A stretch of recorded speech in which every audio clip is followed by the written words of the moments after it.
Hello.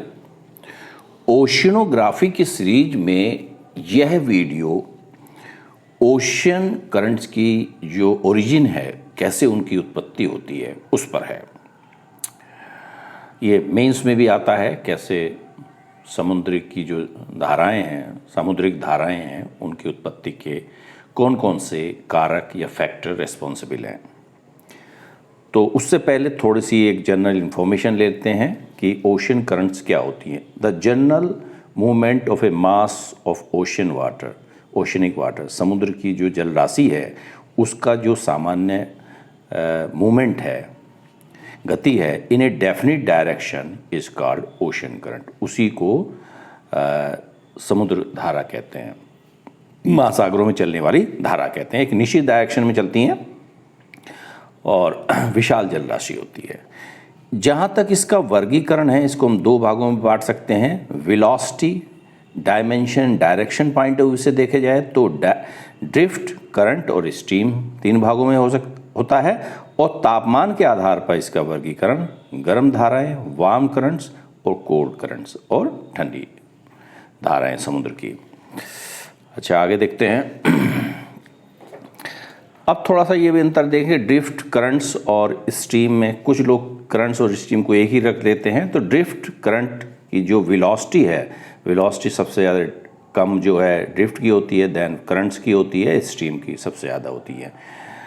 Streams basically जैसे एक प्रकार से रिवर की तरह जो चलती हैं, बहुत ह्यूज मास में, उनकी गति भी बहुत ज़्यादा होती है।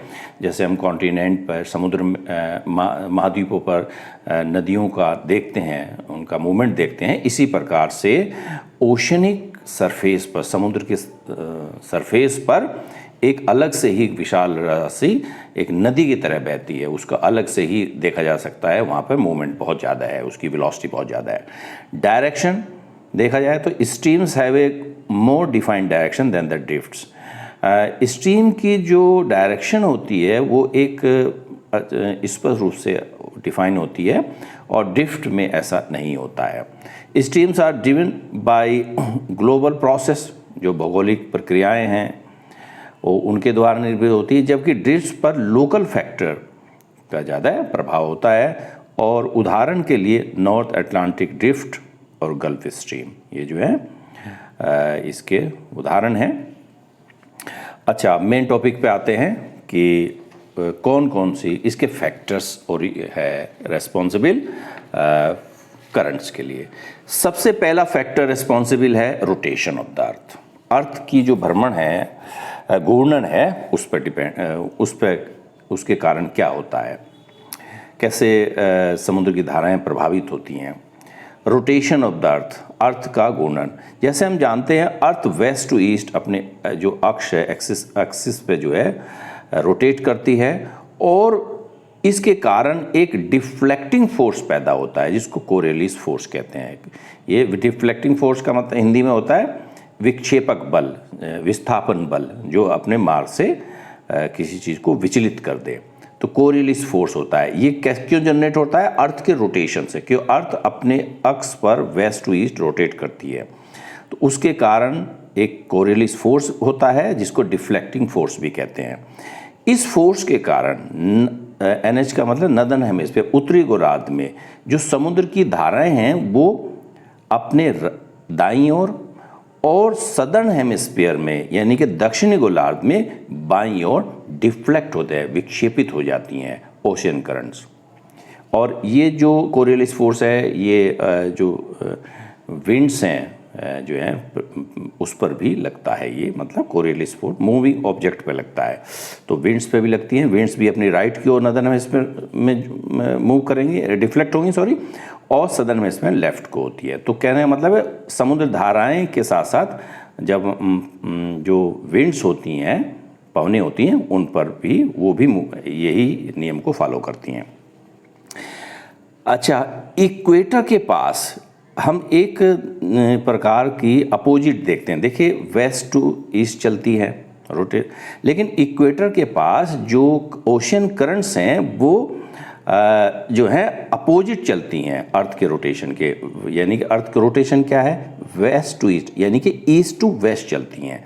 इसका एक कारण माना जाता है कि जो रोटेशन ऑफ अर्थ है उसके कारण एक मूवमेंट पैदा होता है जिससे पूर्व से पश्चिम की ओर जो है जलधाराएं चलती हैं। अभी इसको मैप में देखेंगे। अच्छा, दूसरे फैक्टर भी रेस्पॉन्सिबल है इसमें। हमने रोटेशन ऑफ अर्थ के कारण ऐसा होता है, यानी कि अपोजिट के इक्वेटर के पास अपोजिट चलेंगी, यानी कि ईस्ट टू वेस्ट चलेंगी। अर्थ तो रोटेट कर रही है वेस्ट टू ईस्ट, लेकिन जो ओशनिक करंट्स है वो ईस्ट टू वेस्ट मूव करेंगी। और इसका एक को कारण है अर्थ का रोटेशन, और दूसरा है ये अदर फैक्टर्स में, जैसे यहाँ पर हम जानते हैं कि जो नॉर्थ ईस्ट ट्रेड विंड्स हैं, उत्तर पूर्वी पवनें हैं, और दक्षिण पूर्वी पवनें साउथ ईस्ट ट्रेड जो है इक्वेटर के पास मिलती हैं, और उसके कारण भी ऐसा मूवमेंट होता है, यानी कि जलधाराएं, समुद्री धाराएं हैं वो पूर्व की ओर गति करती हैं, और इसलिए मैंने अदर फैक्टर्स भी लिखा है। इसको थोड़ा सा मैप देख लेते हैं। ये प्रशांत महासागर का है। प्रशांत महासागर में देखिए ये है इक्वेटर, ये जो है 0 डिग्री इक्वेटर है, और जो है इक्वेटर के आसपास देखिए इक्वेटर से के पास ये है ये, यानी कि ईस्ट टू वेस्ट चल रही है। ये पूर्वी प्रशांत महासागर है, पश्चिमी प्रशांत महासागर है। पूर्वी प्रशांत महासागर लगा पश्चिमी अमेरिका से, नॉर्थ अमेरिका पश्चिम से, और ये साउथ अमेरिका के पश्चिमी जो कोस्ट है। लेकिन प्रशांत महासागर का ये पूर्वी भाग है और ये पश्चिमी भाग है, नॉर्थ साउथ ईस्ट वेस्ट। तो कहने का मतलब है ये चल रहा है। इसको नॉर्थ इक्वेटोरियल करंट कहते हैं, NEC। ये ऐसे मूवमेंट करती है। इसके लिए अर्थ का जो रोटेशन है और ट्रेड विंड्स यहाँ पर आती हैं। अच्छा, इक्वेटर के साउथ में ये इमेजिनरी लाइन होती है, इक्वेटर के साउथ में भी चलती हैं ये, यानी कि east to west, south equatorial current. ठीक है, इसको हम देख लें। ये आप उसमें भी देख सकते हैं, अटलांटिक में भी देख सकते हैं। अटलांटिक में भी देखिए आप, ये आपके नॉर्थ इक्वेटोरियल करंट है, इक्वेटर के नॉर्थ में चलेगी, साउथ इक्वेटोरियल करंट है। तो ये भी जो है ईस्ट टू वेस्ट चल रही है ये, और नॉर्थ इक्वेटोरियल करंट भी ईस्ट टू वेस्ट चल रही है, और साउथ इक्वेटोरियल करंट भी साउथ इक्वेटोरियल, ये अटलांटिक में है, ये प्रशांत महासागर में है। अच्छा, इसके हमने फैक्टर अभी बताए हैं कि Coriolis rotation of the earth and convergence of trade winds, north east और साउथ ईस्ट जो ट्रेड विंड्स यहाँ मिलती हैं, और अर्थ के रोटेशन के कारण भी मूवमेंट होता है। तो ये होता है। अच्छा, एक कुछ यहाँ पर some ocean water west to east, लेकिन कुछ जो वाटर जो है पश्चिम से पूर्व की चलता है, लाइक अर्थ के रोटेशन, अर्थ की जैसे वेस्ट टू ईस्ट चल रही है, यहाँ भी हमने लिखा है वेस्ट टू ईस्ट, ऐसे भी चलता है, उसको हम काउंटर इक्वेटोरियल करंट कहते हैं। ये क्यों होता है? पाइलिंग क्या, बहुत ज़्यादा एकत्रित हो जाता है जलराशि। इसको थोड़ा मैप से समझेंगे तो ज़्यादा क्लियर होगी चीज़ें। देखिए, अगर हम अटलांटिक ओशन देखें या पैसिफिक हमने अभी देखा है, तो पैसिफिक पहले देख लेते हैं। देखिए, जो नॉर्थ इक्वेटोरियल करंट है और साउथ इक्वेटोरियल करंट है वो ईस्ट टू वेस्ट फ्लो कर रही हैं दोनों। अच्छा, यहाँ पर लेकिन जो CEC यानी काउंटर इक्वेटोरियल करंट है वो दोनों के बीच में, यानी कि वेस्ट टू ईस्ट कर चल रही है। इसकी वजह जो है ओशनोग्राफर्स ने बताई है कि यहाँ बहुत ज़्यादा जलराशि एकत्रित हो जाती है, क्योंकि दो जलधाराएं जा रही है, तो वह जो है यहाँ पर बहुत ज़्यादा जो huge mass of oceanic water जो कलेक्ट हो जाता है, तो उसकी वजह से यहाँ पर जो है एक प्रकार से जो ग्रेडियंट बनता है वो वेस्ट टू ईस्ट ढाल बनेगा, वेस्ट टू ईस्ट बनेगा, तो काउंटर इक्वेटोरियल करंट के रूप में ये फ्लो होगा। ये होता है इसमें रीजन। तब काउंटर पाइलिंग, या पाइलिंग में एकत्रित होना, विशाल जल राशि जो बहुत विशाल मात्रा में एकत्रित होती है, तो इधर है जो क्या ग्रेडियंट बनेगा ढाल, यानी कि इधर ऊंचा रहेगा ढाल और इधर नीचा रहेगा, तो इसलिए वाटर जो है काउंटर इक्वेटोरियल करंट के रूप में दोनों ही जो है north equatorial current south equatorial current के बीच में फ्लो करता है। इसको आप, ये तो हमने पैसिफिक है, इसको आप अटलांटिक ओशन में भी देख सकते हैं, नॉर्थ अटलांटिक करंट और जो है south equatorial current, north equatorial current और साउथ इक्वेटोरियल करंट के बीच में जो है ये आप इधर देखिए वेस्ट टू ईस्ट चल रही है, काउंटर इक्वेटोरियल करंट, CEC जिसको हमने शॉर्ट में लिखा है। NEC मतलब नॉर्थ इक्वेटोरियल करंट और SEC का मतलब साउथ इक्वेटोरियल करंट। अच्छा, नॉर्थ इक्वेटोरियल करंट ही आगे जाके जो है ये गल्फ स्ट्रीम में बन जाती है और साउथ इक्वेटोरियल करंट को ब्राज़ील तट पर ब्राज़ील करंट कहते हैं। अच्छा, आगे देखते हैं। तो इसका वह है काउंटर इक्वेटोरियल करंट का एक रीजन है पाइलिंग। अच्छा, ये आगे देखते हैं टेम्परेचर डिफरेंस। टेम्परेचर के कारण भी जो है ऐसा होता है। तो टेम्परेचर देखिए, हम क्या पढ़ रहे हैं, ओशियनिक जो करंट्स हैं उसकी क्या जेनेसिस के फैक्टर्स हैं, उसकी ओरिजिन के क्या कारक हैं। तो टेम्परेचर देखिए, जैसे हम जानते हैं इक्वेटर पर जो है टेम्परेचर ज़्यादा होता है तो हाई टेम्परेचर रहता है। जब हाई टेम्परेचर होगा तो वाटर मॉलिक्यूल्स जो होंगे वो एक्सपेंड करेंगे, यानी कि वहाँ पे डेंसिटी कम हो जाएगी। ये होता है क्योंकि वाटर जो पार्टिकल्स हैं वो एक प्रकार से दूर जाएंगे जिससे घनत्व कम होगा। तो हाई टेम्परेचर जो है इक्वेटोरियल रीजन में विषुवत-रेखीय क्षेत्र में ज़्यादा होने के कारण जल की जो समुद्र की जो जल है उसके घनत्व कम होता है। क्यों? क्योंकि एक्सपेंशन हो जाएगा वाटर पार्टिकल्स का। डेंसिटी जो है पोलर एरिया, अगर ध्रुवीय क्षेत्र में देखा जाए, वहाँ के जो समुद्र का जल है उसमें देखा जाए, वहाँ पर लो टेम्परेचर के कारण ज़्यादा होती है। क्यों?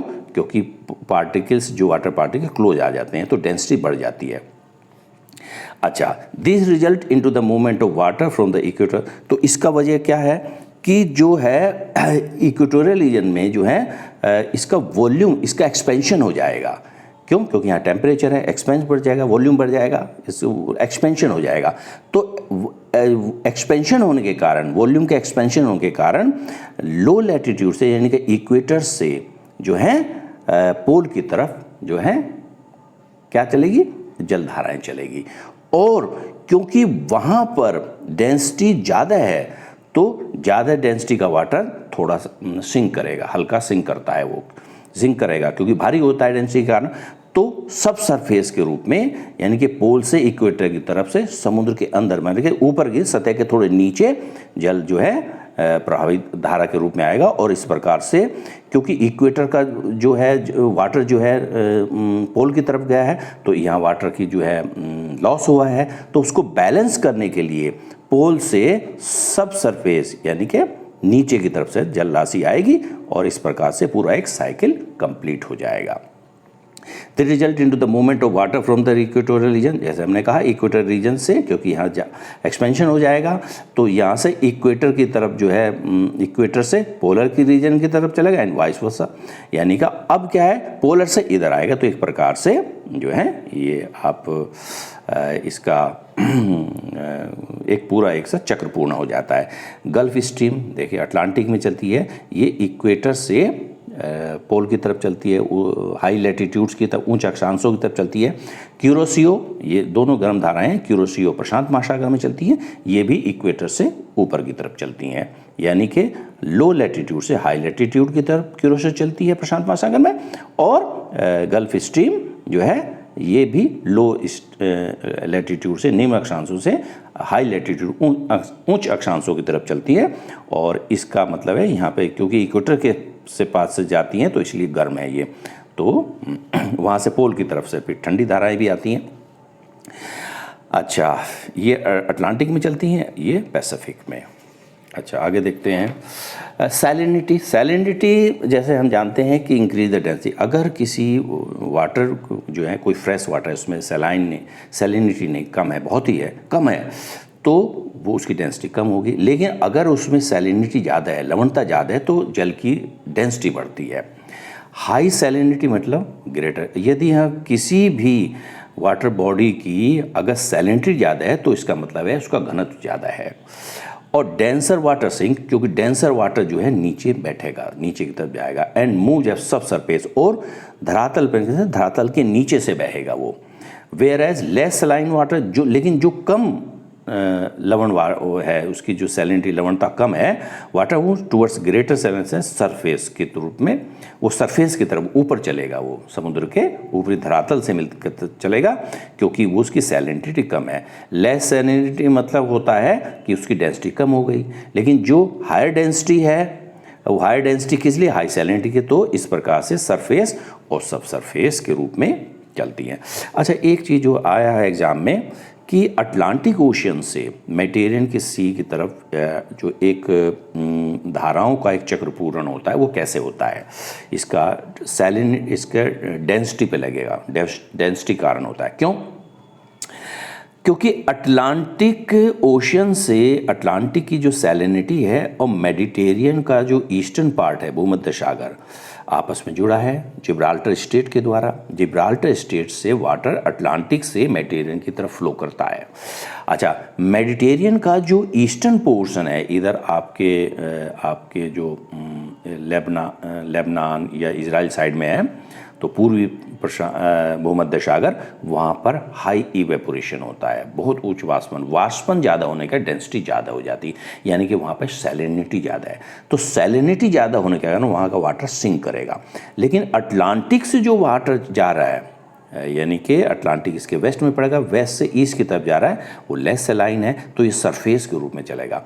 लेकिन डेंसिटी ज़्यादा है मेडिटेरियन के कारण, क्योंकि सैलिनिटी ज़्यादा है, तो वहाँ से सब सरफेस के रूप में चलेगा। और इस प्रकार से आप जो हैं वायर जो स्टेट जिब्राल्टर है, जो क्या कहते हैं जिब्राल्टर जल संधि है, उससे सरफेस और नीचे जाकर ईस्टर्न साइड में बैठेगा और इस प्रकार से पूरा एक साइकिल चक्र पूरा होगा। तो इसकी डेंसिटी डिफरेंस है और जो इसका कारक है सैलिनिटी। इसी प्रकार से रेड सी और अरेबियन सी में भी जो वाटर जो है मिक्सिंग हो रही है, बाब अल मंदेब जो जल संधि है जो है उसके द्वारा जो है वो भी सैलिनिटी डिफरेंस की वजह से है। और क्यों? सैलिनिटी डिफरेंस के कारण डेंसिटी डिफरेंस आता है। और बाल्टिक सी और नॉर्थ सी, बाल्टिक सी में जो नदियां हैं काफ़ी फ्रेश वाटर उसमें जो है उड़ेलती हैं, तो उसका मतलब है कि वहाँ की अगर फ्रेश वाटर है तो सैलिनिटी कम हो गई। तो नॉर्थ सी की सैलिनिटी ज़्यादा है, तो यहाँ से बाल्टिक सी से, इसको मैप में देखना चाहिए, बाल्टिक सी से सरफेस की तरफ जो है as a surface current flow करेगी, और नॉर्थ सी की सैलिनिटी ज़्यादा है तो वहाँ से सब सरफेस की है, तो इसका सैलिनिटी डिफरेंस है। और सैलिनिटी डिफरेंस की वजह से डेंसिटी है, तो सिचुएशन पर डिपेंड करता है कि कैसा, ये तो सैलिनिटी रखेगा ऑप्शन में, ये डेंसिटी, तो डेंसिटी इसके फैक्टर है, क्योंकि जिसकी वाटर की डेंसिटी ज़्यादा होगी वो सब सरफेस की तरफ एज ए सरफेस जो है करंट फ्लो करेगी। अच्छा, आगे देखते हैं डेंसिटी डिफरेंस। हमने कहा कि डेंसिटी बेसिकली फंक्शन है, वाटर की जो डेंसिटी है वो टेम्परेचर हम डिस्कस कर चुके, सैलिनिटी हम डिस्कस कर चुके, और यह एक फंक्शन उसी की क्रिया होती है, मतलब डेंसिटी को प्रभावित करने वाले कारण है टेम्परेचर, हम डिस्कस कर चुके, और सैलिनिटी डिस्कस कर चुके। अब एयर प्रेशर भी डिस्कस करें। Density of fresh water decrease है, फ्रेश वाटर रिवर्स। देखिए, अगर कोई भी नदी है किसी समुद्र में गिरती है, तो नदी का मतलब है या जो मेल्ट वाटर है या ग्लेशियर पिघल के आ रहे हैं उस एरिया में, तो वहाँ पर फ्रेश वाटर का इन्फ्लक्स हो रहा है जो है, तो इसका मतलब है वहाँ की सैलिनिटी कम होगी, ये मतलब है। अच्छा, एयर प्रेशर एंड विंड्स। देखिए, एयर प्रेशर से क्या होता है कि air pressure winds, high atmospheric pressure, low volume of water. यदि एटमॉस्फेरिक प्रेशर ज़्यादा है तो वहाँ पर वाटर का वॉल्यूम कम होगा, क्योंकि एटमॉस्फेरिक प्रेशर, वायुमंडल दाब भी अपना प्रभाव डालता है, वो प्रेशर करेगा, एटमॉस्फेरिक प्रेशर डालेगा।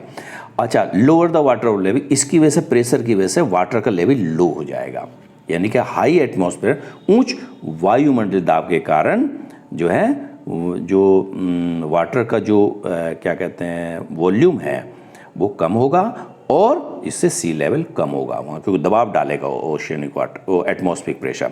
अच्छा, इसका हम उल्टा देखें तो लो एटमॉस्फेयर का मतलब हाई वॉल्यूम वाटर हो जाएगा, और हाई वॉल्यूम वाटर का मतलब वहाँ जल का स्तर ज़्यादा हो जाएगा। अब इसको ये भी एयर प्रेशर भी डालता है। अच्छा, अब क्या होगा कि हाई या लो हो गया, तो जहाँ पर हाई हो जाएगा वाटर लेवल, वहाँ से लो की तरफ वो एज ए करंट की तरफ बहेगा, ठीक है, और इस प्रकार से जो है करंट की जेनेसिस होगी।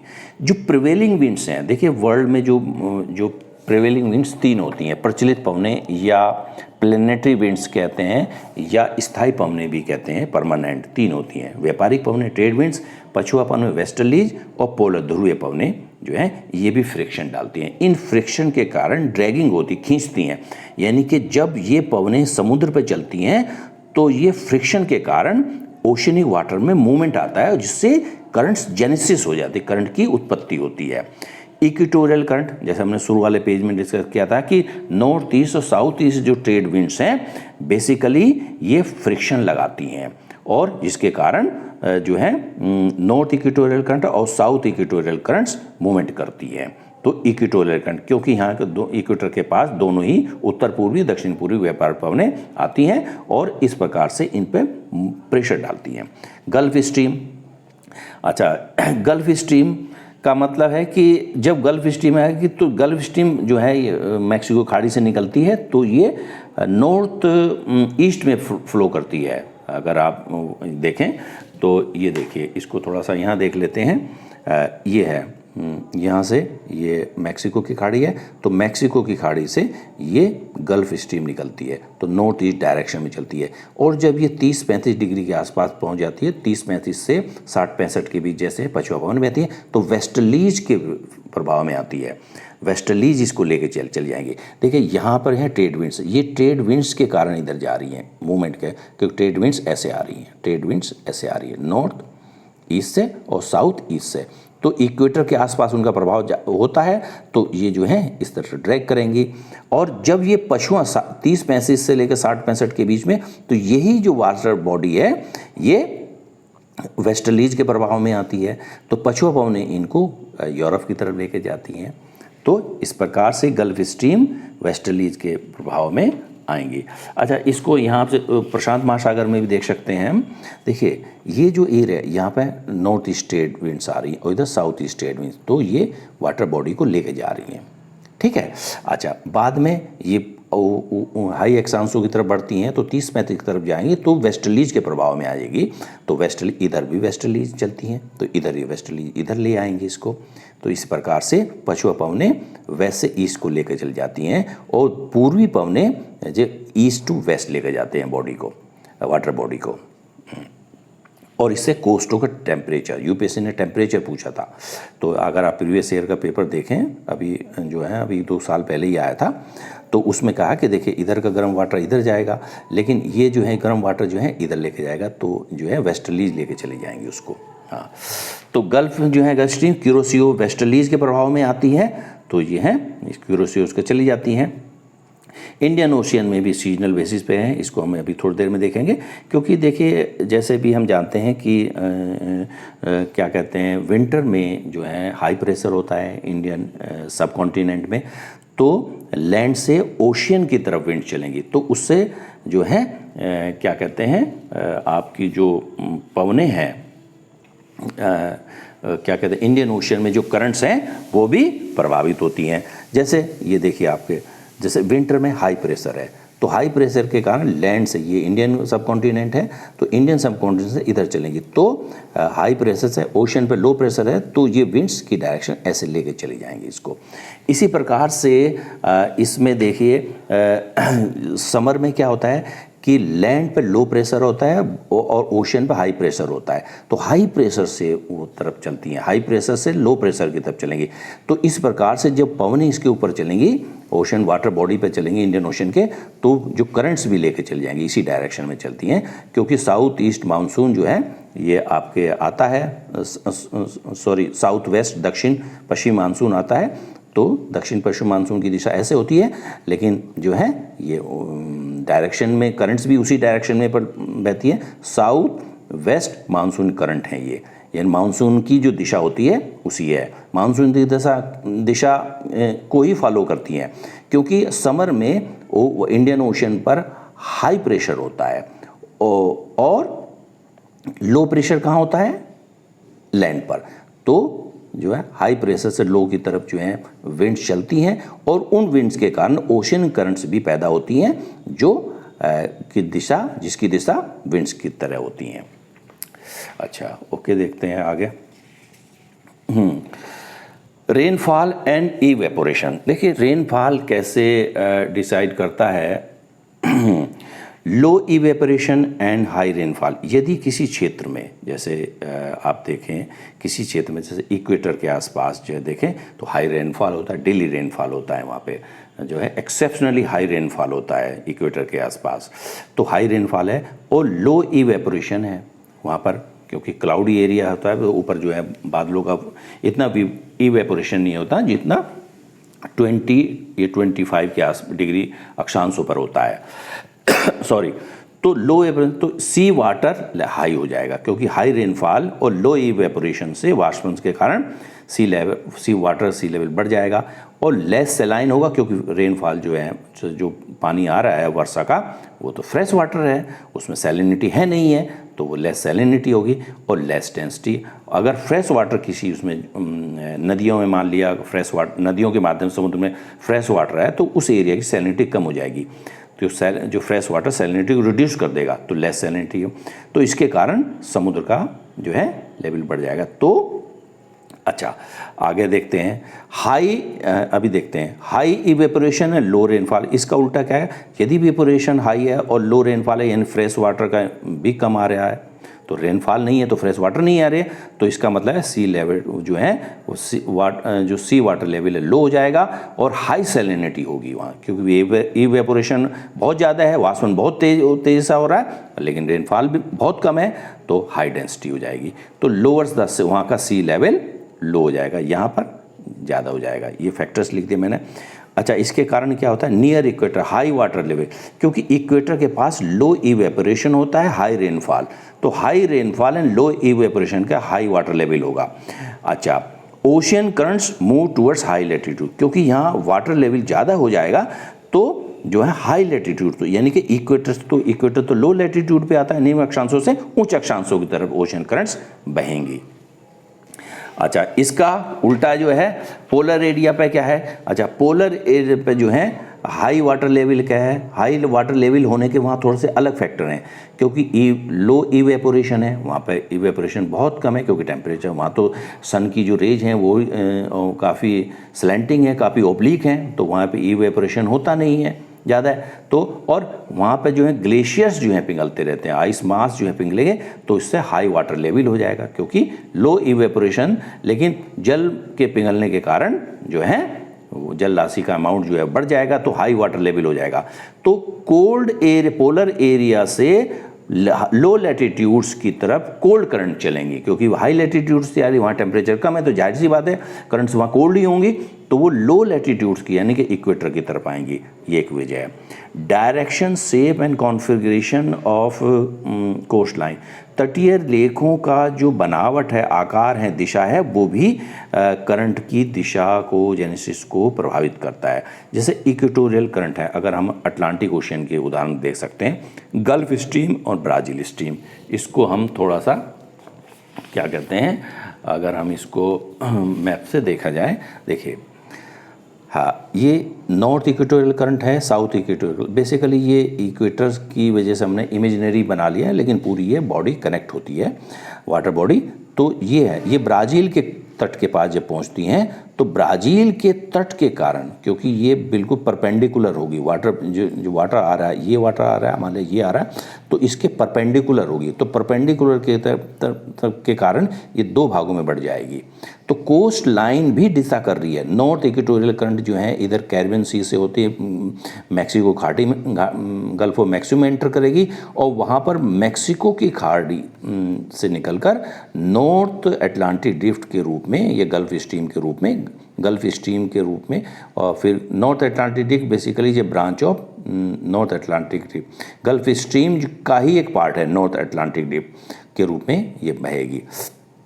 क्यों ये बाइफर्केशन कैसे हुआ, ये कोस्टल एक कारण, क्योंकि ब्राज़ील की कोस्ट के कारण ये दो भागों में उड़ गए, और ये साउथ इक्वेटोरियल करंट ब्राज़ील के कोस्ट के से टकराएगी, तो ये साउथ की तरफ चलेगी, और इसी को ब्राज़ील करंट कहेंगे हम। तो कहने का मतलब है गल्फ स्ट्रीम और गल्फ स्ट्रीम नॉर्थ अटलांटिक में फ्लो करती है, और ब्राज़ील की जो करंट है साउथ अटलांटिक में करती है, जिससे ब्राज़ीलियन जो कोस्ट है वो इनकी दिशा को दो भागों में डिवाइड कर देता है।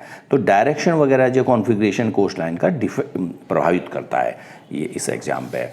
अच्छा, और एक और देख लेते हैं, बॉटम रिलीफ जो है, बॉटम रिलीफ जो है, जैसे हमने कहा नॉर्थ अटलांटिक ड्रिफ्ट, ये नॉर्थ अटलांटिक ड्रिफ्ट जो है ये आपके क्या कहते हैं, नॉर्थ अटलांटिक ड्रिफ्ट, या ये आपके नॉर्थ अटलांटिक ड्रिफ्ट, ये वाली north Atlantic drift extension of gulf stream, ये गल्फ स्ट्रीम ही है जो गल्फ से खाड़ी से निकलते हैं, मैक्सिको की खाड़ी से, तो इसलिए गल्फ स्ट्रीम कहते हैं। उसी का ये एक विस्तार है। बहुत सारी gulf stream basically several branches में जो है टूट जाती है, तो इसलिए north Atlantic drift is a branch of gulf stream, gulf stream की एक शाखा है। गल्फ स्ट्रीम इसलिए क्या कहते हैं, क्योंकि इधर मैक्सिको की खाड़ी में इसकी जेनेसिस होती है, इसकी गल्फ स्ट्रीम।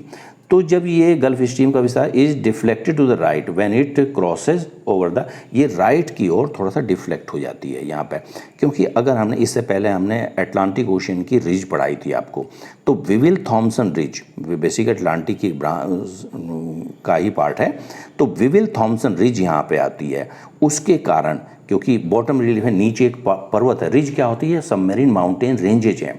जब ये मूवमेंट हो जाएगा, जब मूवमेंट जाएगी तो उससे टकरा के वो राइट की तरफ डिफ्लेक्ट होगी। तो इसका मतलब है बॉटम रिलीफ, जो समुद्र के ऊंचावच हैं, समुद्र में भी पर्वत हैं, वो भी मूवमेंट को, डायरेक्शन को प्रभावित करते हैं। When cross of Wyville Thomson ridge, Wyville Thomson ridge का हमने अटलांटिक की जो बॉटम रिलीफ पढ़ाई है, उसमें हम बाकायदा मैप के द्वारा इसको बताया हमने। North equatorial current is deflected to the right while crossing the mid Atlantic ridge. North Atlantic drift जो है, देखिए नॉर्थ अटलांटिक, यहाँ पे एक S shaped mid Atlantic ridge है, यानी कि पूरे अटलांटिक के मध्य में एस आकार की एक पर्वतमाला है, जिसको हम रिज कहते हैं, इंग्लिश में, हिंदी में कटक कहते हैं।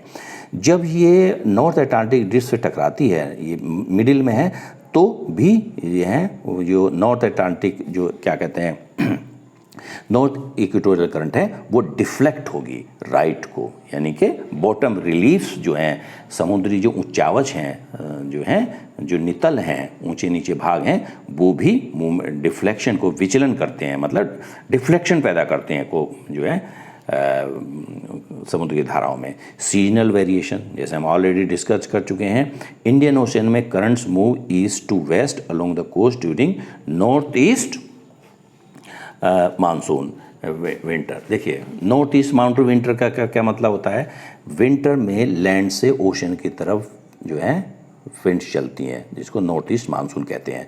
तो जब नॉर्थ ईस्ट, तो ये डायरेक्शन देखिए, ये भी जो विंड्स हैं, ये भी नॉर्थ से जो है नॉर्थ ईस्ट से साउथ वेस्ट की तरफ चल रही है, क्योंकि यहाँ हाई प्रेशर होगा विंटर में लैंड पे, लो प्रेशर, तो हाई प्रेशर से लो प्रेशर विंड चलेंगी, तो वो ओशन की जो करंट्स हैं, ओशियनिक इंडियन ओशन की, वो भी डायरेक्शन उनकी नॉर्थ ईस्ट से साउथ वेस्ट की तरफ हो जाती है। अच्छा, they flow in the north east direction under the influence south west. लेकिन जब साउथ ईस्ट मानसून आएगा, जब क्या कहते हैं दक्षिण पश्चिमी मानसून आएगा समर में, तो दक्षिण पश्चिमी मानसून में क्या है, वाटर जो है, ओशन वाटर, ये इंडियन ओशन है, ये बे ऑफ बंगाल है, अरेबियन सी है, ये पूरा इंडियन ओशन है, कई ब्रांच है ये। तो इंडियन ओशन पर हाई प्रेशर रहेगा, यहाँ लो प्रेशर रहेगा, तो विंड्स जो हैं हाई प्रेशर से लो प्रेशर तक चलेंगी, तो इसलिए ओशियन की जो करंट्स हैं वो भी डायरेक्शन उसी को फॉलो करेंगी, जिस हिसाब में, जिस दिशा में पवन चल रही है नॉर्थ साउथ वेस्ट से, तो साउथ वेस्ट मानसून करंट है ये।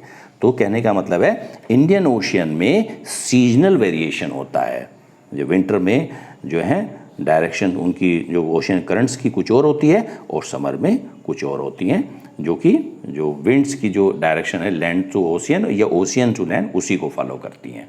ओके।